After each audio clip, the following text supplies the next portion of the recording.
ताल्लुकात में बिगाड़ पड़ने की एक सबसे बड़ी वजह यह है कि हम लोग किसी और के मुंह से बातें सुनकर हम अपने जो रिश्तेदार होते हैं, जो हमारे करीबी होते हैं, जो हमारे घर वाले लोग होते हैं, हम उनसे लड़ने झगड़ने बैठ जाते हैं। हम उनके जो है ना उनको दिल से बुरा जानने लग जाते हैं। ये एक बहुत बड़ी गलती होती है, एक बहुत बड़ी वजह है।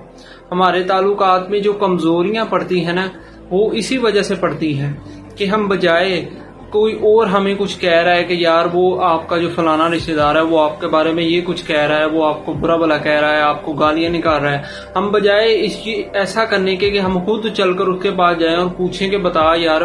वो एक फलाना बंदा है, वो जो है ना वो मुझे ये कह रहा है तुम्हारे बारे में कि तुम मेरे बारे में ये सब कुछ कह रहे हो, क्या तुम वाकई ही तुमने ये सब कुछ कहा है, क्या तुम वाकई ही ये सब कुछ कह रहे हो मेरे बारे में। ठीक है, हम ऐसा नहीं करते। हम क्या करते हैं कि हम किसी और के मुंह से सुनकर किसी और को बुरा भला कहने लग जाते हैं। किसी और के मुंह से कोई भी बात सुनकर हम किसी और को दिल से बुरा जानने लग जाते हैं, हम दिल से निकाल देते हैं। ये सरासर गलत बात है, ऐसा होना ही नहीं चाहिए। हमारे रिश्ते, हमारे ताल्लुकात, हमारे जो करीबी दोस्तों के साथ हमारी जो अनबन रहती है ना, हमारे दिल में जो नफरतें हैं ना, वो इसी वजह से बढ़ती हैं कि हम किसी और से कुछ सुनते हैं और किसी और के बारे में कुछ समझ लेते हैं कि हाँ यार इस बंदे ने ये कहा है कि यार वो जो तुम्हारा रिश्तेदार है वो तुम्हें अच्छा नहीं कह रहा, वो तो कह रहा है यार तो ये तो अच्छा बंदा ही नहीं है, बड़ी जो है ना वो तुम्हारी बुराइयां कर रहा है तुम्हारी, ठीक है ना, किसी और के सामने, लोगों के सामने। और हम उसके मुंह से सुनकर अपने करीबी रिश्तेदार को बुरा समझने लग जाते हैं, बुरा कहने लग जाते हैं। ऐसा नहीं होना चाहिए, ठीक है ना।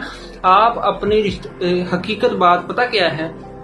हम अपने रिश्तों को खुद कमजोर बनाते हैं, खुद अपने रिश्तों में खलल पैदा करते हैं, खुद अपने रिश्तों को तोड़ने का सबब बनते हैं। वो कैसे कि हम किसी और के बारे में किसी और से कुछ सुनते हैं और फिर किसी और के बारे में कुछ जो है ना वो समझ लेते हैं कि हाँ यार ये बंदा ऐसा ही है, ठीक है ना। कोशिश करें कि कोई भी बंदा आपके पास आए और आपसे ये कहे कि यार तुम्हारा रिश्तेदार तुम्हारे बारे में ये सब कुछ कह रहा है, बुरा भला कह रहा है, तुम्हारी बुराइयां कर रहा है, तुम्हारे बेटों के बारे में तुम बुराइयां कर रहा है किसी और के साथ, तो उससे कहें कि ठीक है भाई वो कह रहा है, कोई मसला नहीं है, मैं जाकर उससे पूछ लेता हूँ, ठीक है तुम कह रहे हो, तुम भी ठीक है झूठ नहीं बोल रहे होगे, लेकिन मैं अपने दिल की तसल्ली के लिए, अपने रिश्ते को बचाने के लिए, अपने रिश्ते में जो दूरियां हैं वो ना पड़ें, इस वजह से मैं खुद चलकर उस भाई के पास जाता हूँ और उससे पूछता हूँ कि यार क्या तू वाकई मेरे बारे में या मेरे घर वालों के बारे में ये सब कुछ कह रहा है। जब ऐसा करेंगे तो यकीनन आपके जो रिश्ते हैं वो ना तो टूटेंगे, ना ही उनमें दूरियां पड़ेंगी और ना ही उनमें किसी किस्म की कमजोरियां पैदा होंगी।